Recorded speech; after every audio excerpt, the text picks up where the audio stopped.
दूसरे में अक्सर कमी महसूस होती रहती है।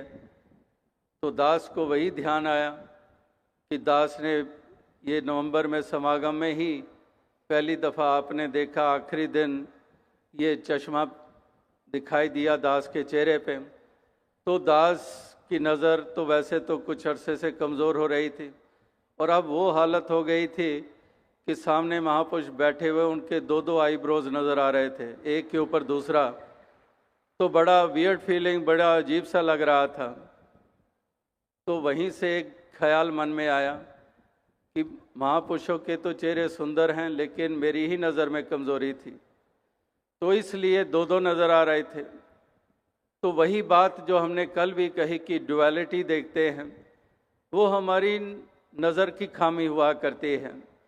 और इसके साथ एक और भी बात ध्यान में आई कि जो डॉक्टर है, आई स्पेशलिस्ट है, उसने तो दास को कब से कहा हुआ था पहना करो, नहीं तो डिटीरियोरेट होगी, ये नज़र और कमज़ोर होगी।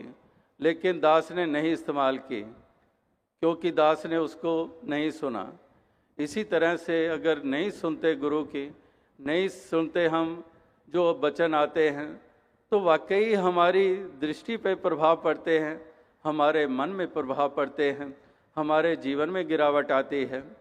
तो इसी प्रकार से इसी अब चश्मे की बात चल ही पड़ी है, तो एक और ध्यान आता है जब जिक्र होता है, प्रभु के दर्शन की बात होती है, धर्म ग्रंथों के पढ़ने पढ़ाने की बात होती है, तो इसके भी बारे में भी महापुरुष कहते हैं कि वाकई ही अगर नज़र है तो ये चश्मा भी तभी सहायक सिद्ध होता है। अगर जिस बेचारे की निगाह ही नहीं है, ज्योति नहीं है आँख में, तो चाहे मोटे से मोटे शीशे का चश्मा पहन ले, वो दिखाई तो नहीं देगा।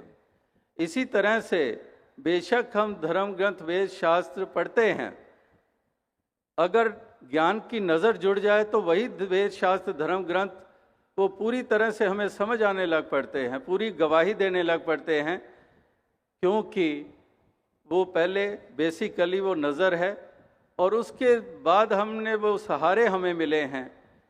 तो इस प्रकार से कहने का भाव। और एक और ध्यान में आ गई बात कि आपने भी देखा होगा, स्टेज से दास कई दफ़ा ये ऐनक उतार कर देता था। क्यों? क्योंकि हाथ लग जाता था लेंस के ऊपर और ठीक से दिखाई नहीं देता था, और फिर उसको साफ करना पड़ता है, साथ साथ साफ करना पड़ता है, ताकि हमें साफ साफ दिखाई देता रहे। साफ साफ दिखाई देने का मतलब कि ज्ञान नज़र आता रहे, ज्ञान की दृष्टि से देखते रहें, ये साफ दृष्टि है, कोई और दृष्टि ना हो। तो आओ साथ संगत, यही अरदास, यही प्रार्थना दास करता है कि दातार ऐसी कृपा करे, ऐसी दया करे, ताकि सबको ऐसी ही शक्ति दे, ऐसी समझ दे, ऐसी सूझबूझ दे, ऐसा एहसास बख्शे, ताकि सभी इस जीवन के सफ़र को इसी इंसानियत मानवता की डगर पर चलते हुए, गुरमत के रास्ते पे चलते हुए, प्यार प्रीत निम्रता वाली भावना से युक्त होकर इस जीवन के सफ़र को सभी तय करते चले जाएं, शोभा प्राप्त करते चले जाएं।